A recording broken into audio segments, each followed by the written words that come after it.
de regressão linear. Tá? Não se assustem mais que eu vou passar aqui alguns conceitos importantes que vão ajudar a compreender melhor depois as redes neurais. Então, o que é a regressão linear? Esse é um problema clássico da regressão linear, inclusive está num dos livros de referência, que é o Introduction to Statistical Learning, onde o problema que eu tenho aqui é eu quero investir um dinheiro em propaganda, em publicidade. Qual que é a melhor publicidade que eu invisto? Qual que dá mais retorno para minhas vendas? E aqui eu tenho três amostras de dados, né? Então são dados passados, dados rotulados, onde eu tenho quanto que aqui no eixo X o investimento em dinheiros na TV e o retorno no eixo Y em vendas, aqui em sales, em rádio e em jornal. Então, TV, rádio e jornal, quanto que eu invisto, e aqui esses pontinhos vermelhos são exemplos que já aconteceram no passado. E aí, o que eu quero fazer, o que eu quero criar aqui um algoritmo que me dê uma previsão de que, dado um investimento em alguma dessas mídias, eu tenha pelo menos uma ideia de quanto que isso vai me retornar em vendas, tá? E aí a primeira pergunta, e aí vocês podem respondendo no chat para ir participando, qual dos três, olhando aqui para os gráficos, que vocês acreditam, e ó, cuidado com a escala dos números aqui no gráfico, qual dos três vocês acreditam que é o que dá maior retorno em vendas? A televisão, nesse caso, tá, nesse exemplo, rádio ou jornal? Alguém? Bom, é interessante, é legal vocês ir, mesmo que no chat, participando, porque que vai ajudando aqui, vai animando, tá bom? Mas vamos lá. Se eu aplicar uma regressão básica aqui, o resultado obtido, uma equação que eu vou obter em cima desse exemplo, é essa aqui que está na tela. Onde o resultado das minhas vendas, ele vai ser igual 2.939 mais 0.046 vezes TV mais 0.189 vezes rádio mais 0.01 vezes jornal. O que essa equação significa? O que isso significa frente a esse gráfico aqui? Então, se eu quiser saber quanto vai ser a minha venda, se eu falar para vocês que eu não vou investir nada em TV, nada em rádio e nada em jornal. Tem uma loja de roupa fictícia, e eu não vou investir em propaganda nenhuma. Não vou investir nada em TV, nada em rádio, nada em jornal. Se eu colocar, então, se eu substituir aqui TV por zero, rádio por zero e jornal por zero, qual que vai ser o resultado dessa equação? E aí a pergunta em cima disso, se eu não investir em propaganda nenhuma, eu vou vender alguma coisa no final do mês? Baseado nesses dados que eu aprendi? Vou vender, tá? Então, se eu colocar aqui qualquer coisa vezes zero dá zero, qualquer coisa vezes zero dá zero, então nessas três multiplicações eu vou zerar, né? Então, não investi nada em TV, nada em rádio, nada em jornal, zero. Mas no final, então, minhas vendas vai ser igual a 2,939. Esse número inicial é o que a gente chama de bias, ou do viés, né? Então, mesmo se eu não investir nada em propaganda, vou vender alguma coisa. É isso que os dados aqui estão me dizendo, tá? E se eu investir poderia colocar que não é bem real, mas a cada dinheiro investido, a cada R$1 investido, isso aumenta em 0,046 as minhas vendas, tá, em TV. A cada real ou cada dinheiro investido em rádio, aumenta em 0,189 as minhas vendas, e a cada dinheiro investido em jornal, aumenta em 0,01 as minhas vendas. Então, nesse cenário, no que eu aprendi aqui com os meus dados passados, nesse cenário fictício, a melhor opção de investimento é em rádio, porque ele é um multiplicador maior do que todos os outros, tá? Então, é isso que a regressão faz. E por que linear? Porque é uma equação linear.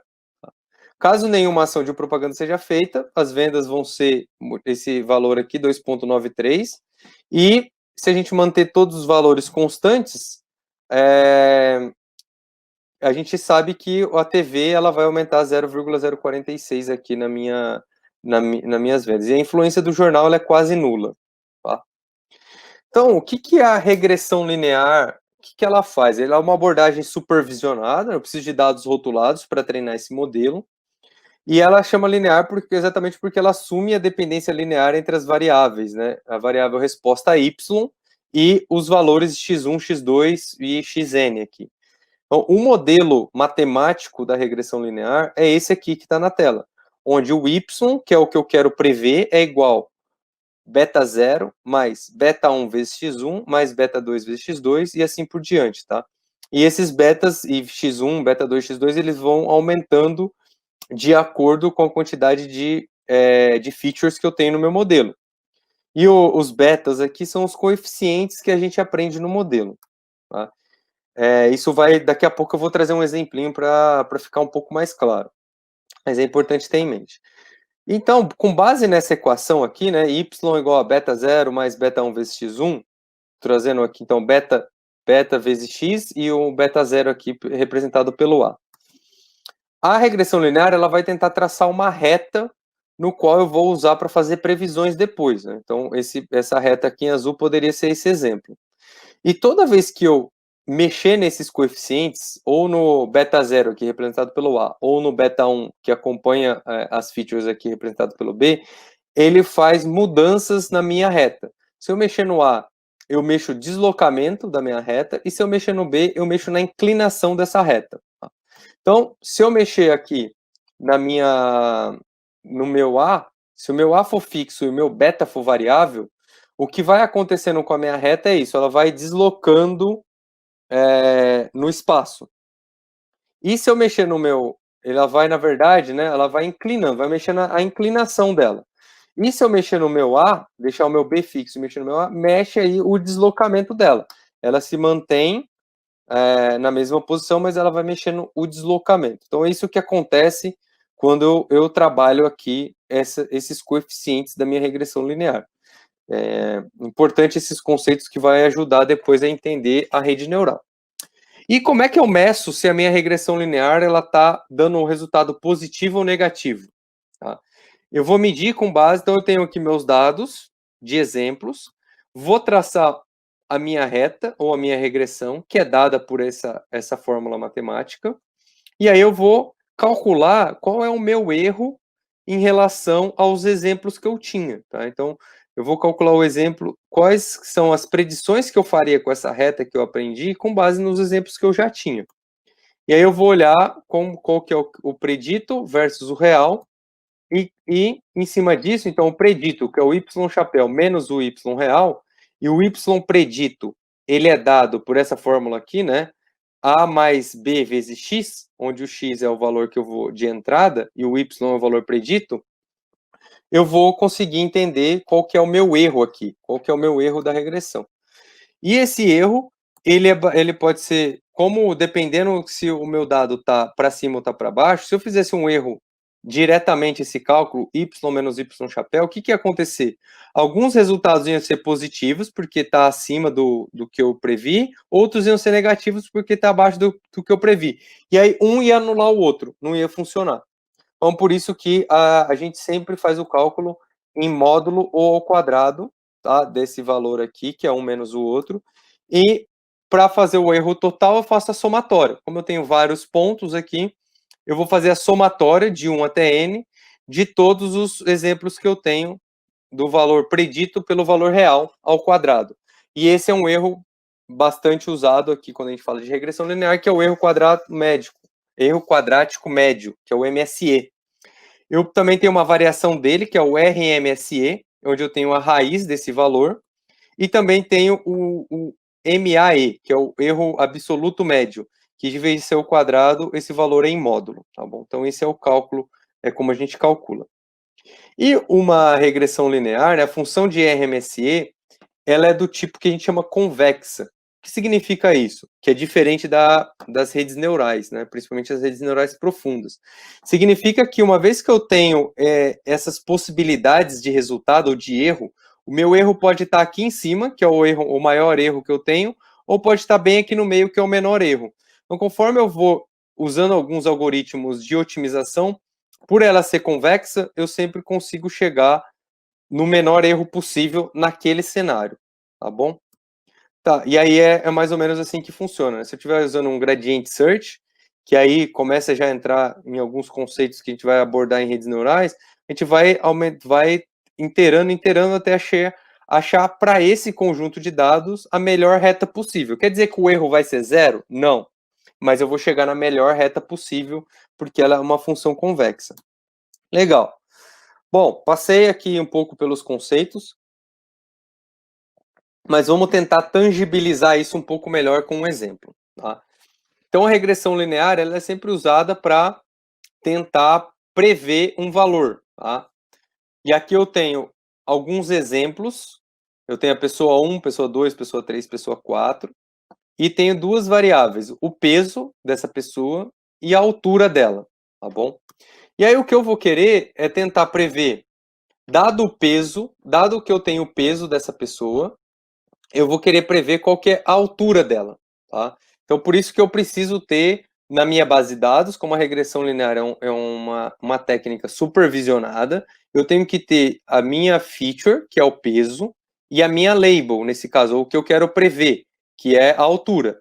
E aí, com base nesses dados, eu vou treinar para que quando eu tiver novos exemplos, só com peso, eu tentar prever qual seria a altura dessa pessoa.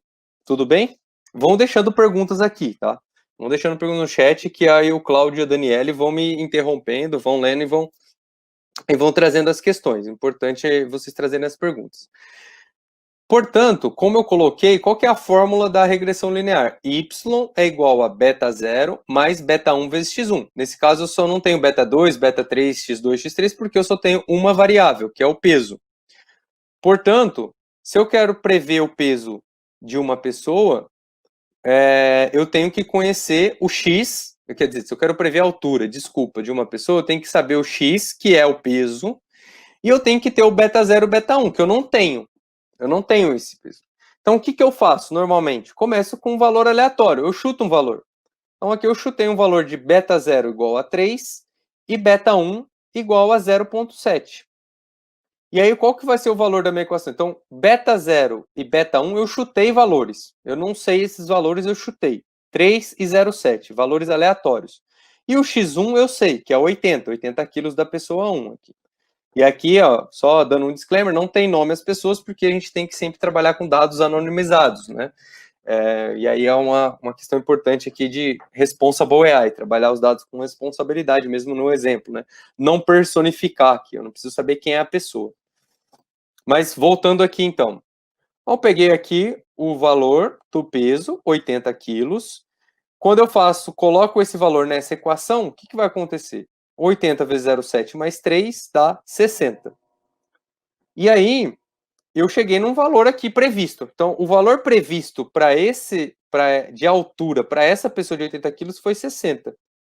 Quanto que é o meu erro em relação ao valor que deveria ser, que é 163? Então, aí eu uso a fórmula do cálculo aqui do MSE, por exemplo, que ele vai ser o quê?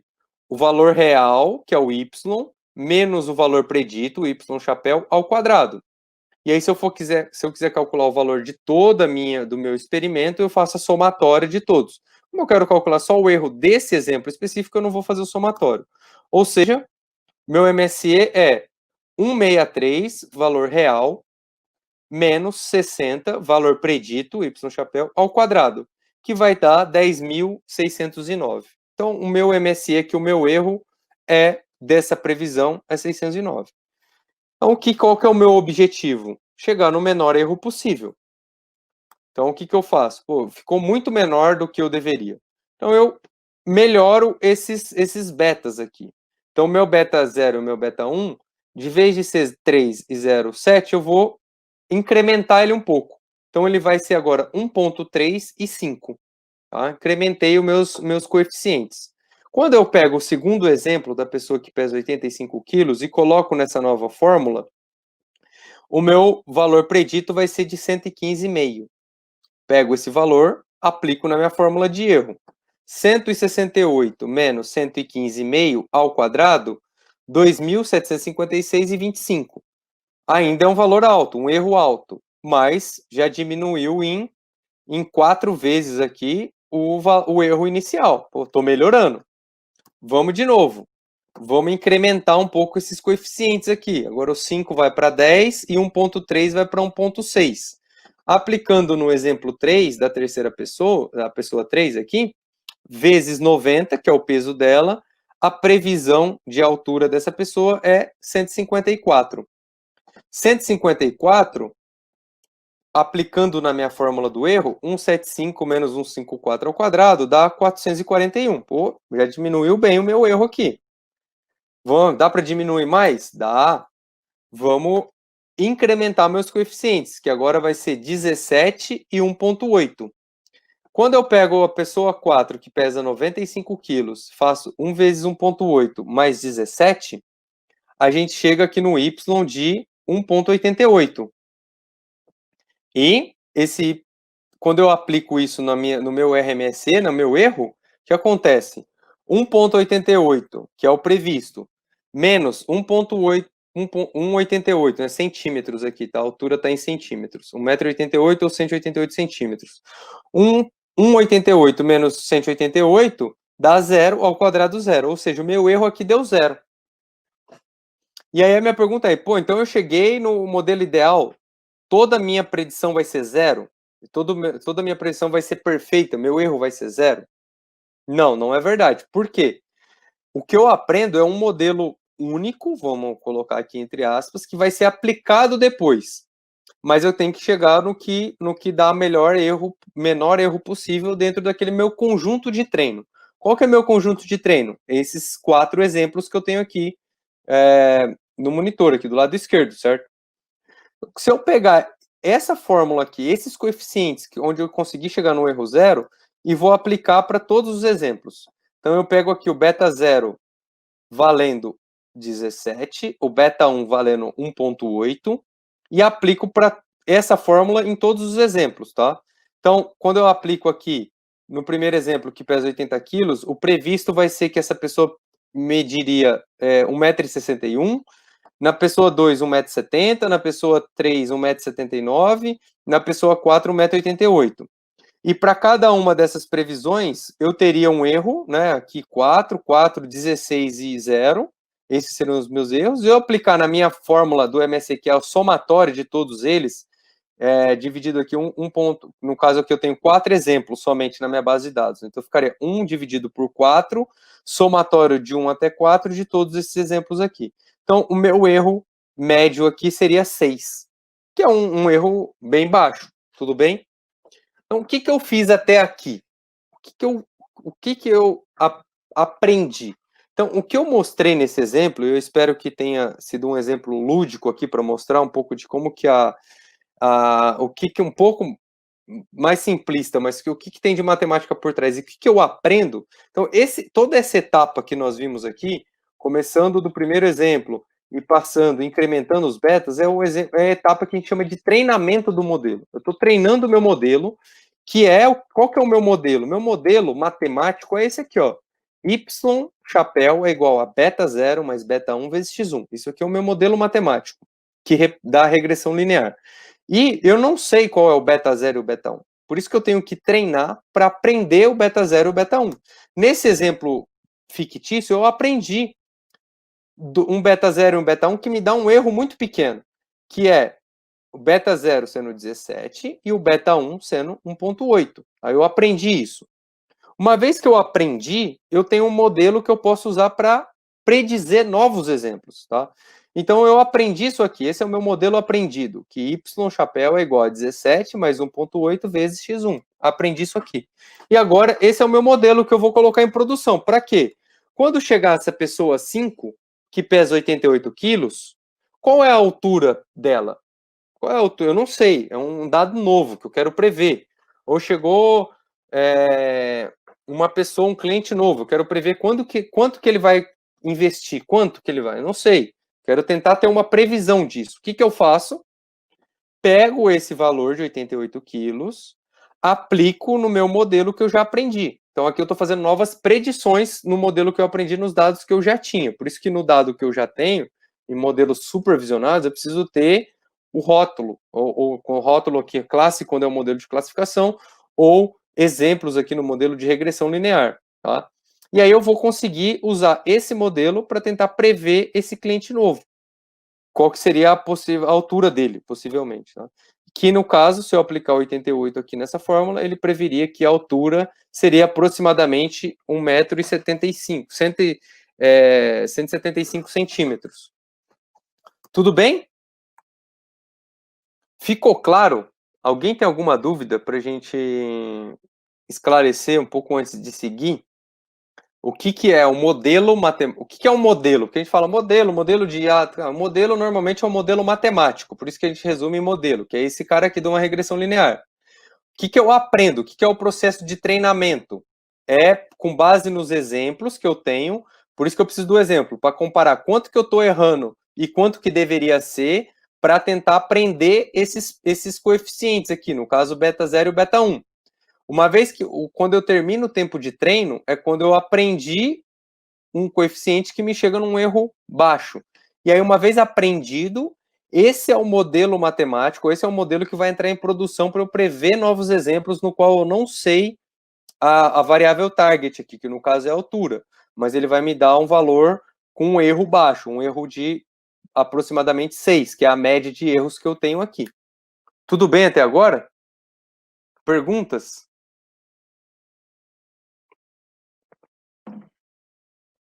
Beleza. Então vou seguir aqui. Qualquer coisa vocês me perguntam e a Daniela e o Cláudio me interrompam e eu paro para responder. Tudo bem? Então Tem vamos uma lá. perguntinha aí. Chegou uma perguntinha. Você prefere responder agora? Vamos lá. Eu acho que essa aqui, se o modelo começasse a prever valores negativos... Não.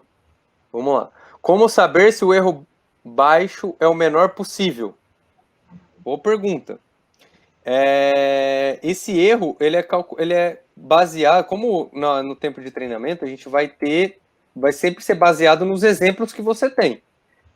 Então você vai inteirando, e aí por isso que é importante passar a gente vai inteirando aqui, a gente vai usar algum mecanismo de otimização para, com base nos exemplos que eu tenho, esse é o menor erro possível. Por isso que a gente treina por várias épocas, né? Por vários vai treinando e testando com o seu conjunto por um período, mas por várias interações, tá?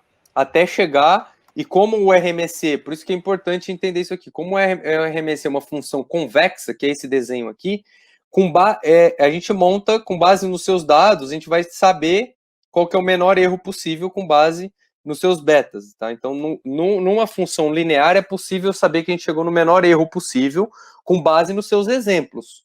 Não quer dizer que quando você colocar em produção, isso vai ser garantido que você vai chegar nesse menor erro, mas com base nos exemplos você consegue garantir na regressão. Na rede neural, principalmente na profunda, ela não é uma função convexa. E aí isso começa a dificultar. E aí é isso que a gente vai abordar, como tentar achar, porque a gente vai poder ficar preso em mínimos locais ou máximos globais, etc. Então a gente vai abordar isso. Por isso que passar por esse conceito básico é importante. E também a gente vai abordar algumas formas de cross-validation, como que eu divido meus dados aqui em treino e teste para tentar garantir minimamente que o erro que eu consegui em tempo de treinamento, eu consiga também em tempo de execução, né, de previsão em produção. Tudo bem? Essa é a primeira pergunta. Qual que era a próxima? Na prática, um algoritmo sempre verificando com a guarda. Na prática, um algoritmo vai sempre verificando qual o MSE mais próximo de zero que ele encontrou. Exato, exato. Ele vai verificando isso em tempo de treino. Então, beleza. Isso ele vai acontecer quando você está treinando o seu algoritmo. Aí ele vai guardar o betas, aqui os coeficientes melhores, que aí vai ser o que eu vou colocar em produção. Mas quando eu prever, por exemplo, essa pessoa aqui de 88 quilos, eu vou prever que ela pesa 175. Isso aqui não vai, porque agora eu já estou prevendo. Tive o tempo de aprendizado, coloquei meu modelo em produção. Esse valor aqui não vai retroalimentar o meu modelo, porque eu não estou mais treinando ele, eu estou consumindo, eu estou predizendo. Obviamente, depois com o tempo, se eu coletar mais dados, eu posso voltar e retreinar o meu modelo. Mas depois que você aprendeu, colocou em produção, o que você está aprendendo, o que você está predizendo em tempo de produção, não vai retreinar o modelo. Eu sempre preciso rotular esses dados e colocar novos exemplos depois. Se o modelo começasse a prever valores negativos, o que isso significa? Nesse caso, ele não deveria prever valores negativos. ele pode até começar a prever em tempo de treino, porque como eu comentei, os valores aqui, os coeficientes começam com valores aleatórios, então eu poderia ter começado aqui com menos 50 em beta 0. Ele ia prever um valor negativo, ia dar muita diferença do valor real, e aí eu ia ter que começar a balancear isso. Mas depois de eu aprendi, e com o meu erro estiver baixo, em produção ele não deveria prever mais valores negativos. Ele não poderia prever. Isso é algum bug do sistema se ele prevesse, tá? Não tem como. E aqui, qual que é o ponto, né? Se eu colocar um valor negativo aqui, mesmo em tempo de treino, o que vai acontecer? O valor previsto é um valor negativo, certo? Então, a previsão, só para ficar claro, a previsão é um valor, pode chegar num valor negativo com base que eu comece com os coeficientes aleatórios, eu posso começar aqui com um valor de beta 0 menos 100. Mas quando eu vou calcular o erro, aí o erro não tem como dar negativo. Porque, como eu coloquei aqui no exemplo também, eu só vou voltar nesse slide, a gente sempre usa ou ao quadrado ou em módulo, exatamente para tirar esse viés da negatividade quando a gente vai calcular o erro. Mas a previsão pode ser negativa em tempo de treino. Mas isso não faz sentido depois que eu colocar em produção. Tudo bem? Mais alguma outra pergunta que ficou? Sim. A regressão linear ela é convexa. Tá? Na verdade, a função do RMSE, o MSE é convexa. O que vai aumentar só é a quantidade, nesse caso aqui, a gente está vendo em duas variáveis, né? O beta 0 e o beta 1. Mas a gente pode ir adicionando outras, mas ela é convexa sim.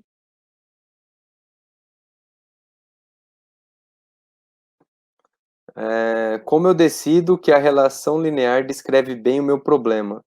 Eu poderia supor que o peso é proporcional ao quadrado da altura, por exemplo. Como eu decido que a relação linear descreve bem o meu problema. Essa regressão, quando a gente fala aqui de uma maneira básica da regressão linear, nesse caso, vamos pegar nesse exemplo aqui, o que eu aprendi? Eu aprendi um modelo que vai ser aplicado em produção. Beleza, até aqui beleza. Mas se eu olhar o que é os meus coeficientes, o que eu minimamente aprendi aqui com base nos meus exemplos? Na verdade, isso é sempre com base nos exemplos, mas o que eu posso tirar de insight desse aprendizado do modelo? Esse é o modelo que vai entrar em produção, mas o que eu posso tirar de insight? Que é um pouco, talvez, o que o André quis dizer. Nesse exemplo, eu posso ter de insight que, como eu aprendi essa fórmula matemática, que é a fórmula que menor dá erro na hora de eu predizer, e essa fórmula está me dizendo que a altura, né, é fácil de interpretar porque são poucas features aqui, mas ela está me dizendo que a altura ela é quase, basicamente, o dobro do peso. É porque eu aprendi que 1,8 vezes x1 mais 17. Então, o que eu aprendi é que normalmente, o que o meu modelo aprendeu, é que normalmente a altura ela é quase o dobro do peso. Esse foi o aprendizado que eu posso tirar de insight aqui. Tá? Mas isso quer dizer que essa correlação é boa? Que descreve bem o meu problema? Poderia ter feito ao contrário, poderia chegar um pouquinho mais alto aqui, diminuir desse valor, enfim, isso. O que eu posso dizer é que, com base no erro médio que eu tenho, esse aprendizado ele é bom, porque o erro ele é baixo, tá? É o menor erro possível. E aí, com base nos meus exemplos, pode ser que eu tenha outlier, pode ser que. Aí tem toda a questão dos dados antes do modelo. Mas eu posso dizer que, com base nos exemplos, essa é as melhores coeficientes que eu tenho para descrever esse meu problema. Uma vez que o MSE ele é convexo. Tudo bem?